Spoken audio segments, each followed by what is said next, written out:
দেখো একটা ভালুক উপর থেকে নিচে ঝাঁপ দিচ্ছে কি না? তো ভালুকটার রং কেমন? এটাও কি প্রশ্ন?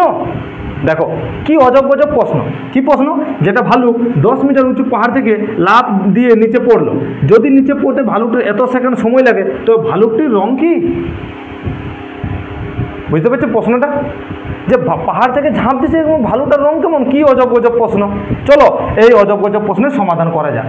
দেখো যে একটা পাহাড় আছে, সেই পাহাড়ের উচ্চতা কত?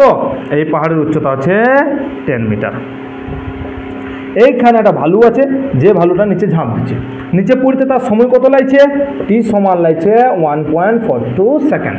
লাগছে কিনা? তো বলছে ভালুকটার রং কেমন। তো আগে রং পরে বাইর করব, আগে এই ডাটার দেখো দেওয়া আছে উচ্চতা আর সময় দেওয়া আছে কি না? তো যদি কোনো বস্তু উপর থেকে নিচে যখন পড়ে তো উলম্ব গতি, আর উলম্ব গতির ক্ষেত্রে আমরা কি সমীকরণ জানি কি না?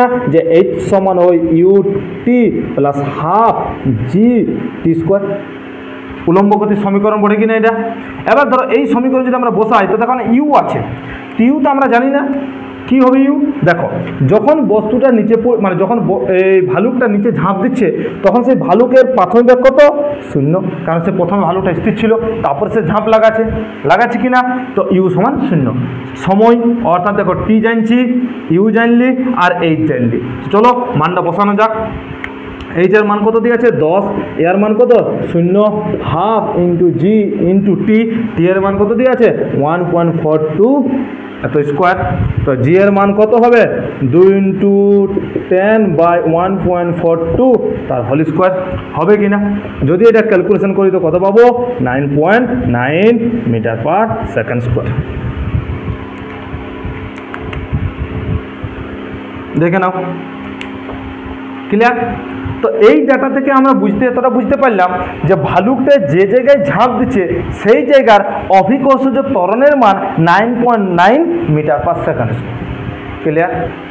এইবার আমাকে জানতে হবে পৃথিবীর কি সব জায়গায় অভিকর্ষজ ত্বরণের মান সেম কি আলাদা, আর কোন জায়গায় এই ত্বরণটা হয় সেই হিসাবে আমরা ক্যালকুলেট করব। দেখো এবার দেখো, তার আগে তোমরাকে জানতে হবে পৃথিবীর শেপ সম্পর্কে। তো পৃথিবীর আকৃতি কেমন হয়? গোলাকার না, পৃথিবীর আকৃতি কেমন হয়? হালকা চ্যাপ্টা হয় কি না? মেরু অঞ্চল হালকা কি থাকে? চ্যাপ্টা। তো সেই জায়গায় তার এইটা হচ্ছে নিরক্ষীয় অঞ্চল, এইটা হচ্ছে তার মেরু অঞ্চল। তো এই যে ব্যাসার্ধ, তো তোমরা দেখতে পাচ্ছ নিরক্ষীয় অঞ্চলে বা বিষুবীয় অঞ্চলে ব্যাসার্ধটা বেশি হচ্ছে মেরু অঞ্চলের তুলনায়। হচ্ছে কি না? এটা হচ্ছে নিরক্ষীয় অঞ্চল, নিরক্ষীয় অঞ্চল। এটা হচ্ছে মেরু অঞ্চল। ক্লিয়ার? আবার দেখো ব্যাসার্ধ কার বেশি? নিরক্ষীয় অঞ্চলের। তো আমরা একটা ফর্মুলা জানি যে অভিকর্ষজ ত্বরণের মান হয় G M by R square. G কি? মহাকর্ষীয় ধ্রুবক, এম কি? পৃথিবীর ভর, আর কি? পৃথিবীর ব্যাসার্ধ। এবার দেখো নিরক্ষীয় নিরক্ষীয় অঞ্চলে কি হয়? আর এর মান বেশি হয় কি না? সেই জায়গায় আর এর মান বেশি হলে জি এর মান কি হবে? নিরক্ষীয় অঞ্চলে কম। অর্থাৎ নিরক্ষীয় অঞ্চলে জি এর মান হয় সর্বনিম্ন। কি হয়? এর মান কি হয়? সর্বনিম্ন। আর এর মান কত হয়? জি এর মান হয় 9.79 metre per second square. G এর মান কত হয়? 9.79 metre per second square. Clear? তো অ্যাপ্রক্সিমেটলি আমরা কত বলতে পারি? এটা 9.80 মিটার পার সেকেন্ড স্কোয়ার বলা যায় কি না? ঠিক তেমনই মেরু অঞ্চলে কি হবে? দেখো মেরু অঞ্চল, তো মেরু অঞ্চলে আর ছোট, তো এর জি এর মান কি হবে? আর কম হলে জি এর মান কি হবে? বেশি। যেহেতু ব্যস্তানুপাতিক সম্পর্ক আছে অর্থাৎ জি বেশি, তো জি এর মান কত আছে? ম্যাক্সিমাম অর্থাৎ সর্বোচ্চ। আর এখানে জি এর মানটা কত হয়? এখানে জি এর মান হয় 9.86 metre per second square. Approximately এটা বলা যেতে পারে 9.9 মিটার পার সেকেন্ড স্কোয়ার। দেখে নাও নিরক্ষীয় অঞ্চলে আর এর মান বেশি হয় তার জন্য জি এর মান কি হয় কম হয়। জি এর মান কম হয় অর্থাৎ সেই জায়গায় জি এর মান সর্বনিম্ন হয়, আর এই মান হয় 9.79 মিটার পার সেকেন্ড স্কোয়ার বা 9.8 মিটার পার সেকেন্ড অ্যাপ্রক্সিমেটলি।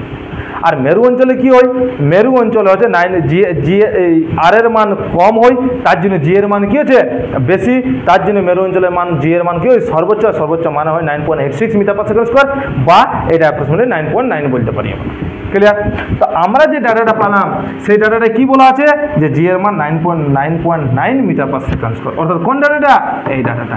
অর্থাৎ ভালুকটা যে পাহাড় থেকে ঝাঁপ দিচ্ছে সেটা কোন অঞ্চলের মধ্যে পড়ছে মেরু অঞ্চলে। আর ভালুকটা যদি মেরু অঞ্চলে ঝাঁপ দেয় তো সেই মেরু অঞ্চলে কি থাকে বরফ, আর বরফের দেশে যখন যে ভালুক থাকে সেটা কি হয় সাদা রঙের হয় কি না সাদা রঙের, অর্থাৎ ভালুকের রং কি হবে সাদা, কি হবে সাদা।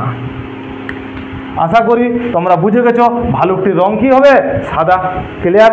এই মতো আরও ভিডিও দেখতে তোমরা এই চ্যানেলটাকে সাবস্ক্রাইব করে রাখো, লাইক করো, শেয়ার করো আর নিচে কমেন্ট করো। রাধে রাধে।